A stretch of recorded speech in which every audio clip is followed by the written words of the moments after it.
Gachibowli police స్టేషన్లో ఉన్న మాజీ మంత్రి హరీష్ రావును కలిసేందుకు ఎమ్మెల్సీ కవిత రావడంతో అక్కడ కాస్త ఉద్రిక్త పరిస్థితులు నెలకొన్నాయి. కవితతో పాటు ఇతర నాయకులను లోపలికి అనుమతించడానికి పోలీసులు ఒప్పుకోలేదు. కవితను ఒక్కరినే లోపలికి అనుమతించడంతో ఇతర నాయకులు అసహనం వ్యక్తం చేశారు. పోలీస్ స్టేషన్ ముందు ఆందోళనకు దిగారు. రంగంలోకి దిగిన పోలీసులు వెంటనే ఆందోళన చేస్తున్న వారిని అదుపులోకి తీసుకున్నారు. పోలీస్ స్టేషన్ ముందు భారీ భద్రతను ఏర్పాటు చేశారు.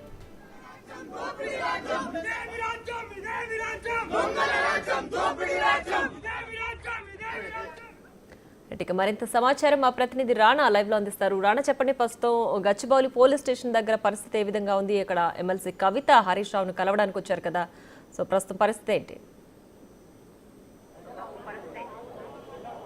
దాదాపు 15 నిమిషాలకు ముందు కవిత తన అనుచరులతో హరీష్ రావుని కలవడానికి వచ్చారు. లోపల అందరి నాయకులు కూడా ఆమె కలిసినటువంటి నేపథ్యం పడుతుంది. దాదాపు 20 నిమిషాల నుంచి కూడా వాళ్ళు లోపల మాట్లాడుకుంటున్నారు. జరిగినటువంటి పరిణామాలపైన కూడా వాళ్ళు చర్చిస్తున్నటువంటి నేపథ్యం కనపడుతుంది. ఒక పక్క లోపల నాయకులు వాళ్ళు మాట్లాడుతుండగా హరీష్ రావుని పరామర్శించడానికి పెద్ద ఎత్తున బీఆర్ఎస్ సంబంధించినటువంటి కీలక నేతలందరూ కూడా గచ్చిబౌలి స్టేషన్కి వచ్చారు. దాంతోపాటు ఇక్కడ కొంతమంది బీఆర్ఎస్ సంబంధించినటువంటి కార్యకర్తలు ఇదే ప్లేస్లో వచ్చి కాసేపు ఆందోళన అనేది చేశారు. ఎందుకంటే ప్రభుత్వానికి వ్యతిరేకంగా అలాగే అక్రమంగా అరెస్ట్ చేశారంటూ కూడా వాళ్ళు నినాదాలు చేశారు. వాళ్ళందరినీ కూడా పోలీసులు అదుపులోకి తీసుకుని ఇక్కడి నుంచి కూడా తరలించినటువంటి నేపథ్యం కనపడుతుంది. సో ఈ నేపథ్యంలో బీఆర్ఎస్ సంబంధించిన కీలక నేతలందరూ కూడా గచ్చిబౌలి స్టేషన్కి వచ్చినటువంటి నేపథ్యంలో ఇక్కడ భారీ భద్రత అనేది ఏర్పాటు చేశారు. పెద్ద ఎత్తున మరికొంతమంది కూడా వచ్చి ఆందోళన చేసే అవకాశం ఉండడంతో ఇతర స్టేషన్ నుంచి కూడా అదనపు బలగాల్ని కూడా ఇక్కడికి తీసుకొచ్చినటువంటి నేపథ్యం అయితే కనపడుతుంది. సో మన విజువల్లో చూస్తున్నాం, మొత్తం ఆల్మోస్ట్ గచ్చిబౌలికి సంబంధించి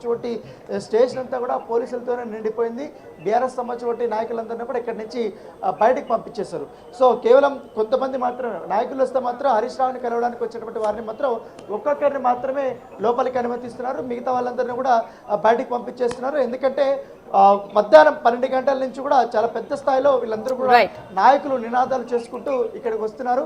వచ్చి లోపల కలవడానికి కూడా వాళ్ళు వస్తున్నారు. కానీ లోపలికైతే ఎవరికి అనుమతి లేదు. ప్రస్తుతం లోపలికి హరీష్ రావు కానీ అలాగే ప్రశాంత్ రెడ్డి కానీ నిరంజన్ రెడ్డి కానీ కవిత కానీ వీళ్ళందరూ కూడా అక్కడ లోపల ఉన్నారు. వాళ్ళైతే అక్కడ మాట్లాడారు. మరి కాసేపట్లో కవిత కూడా ప్రెస్ మీట్ పెట్టబోతుంది. Right Rana, thanks for the updates.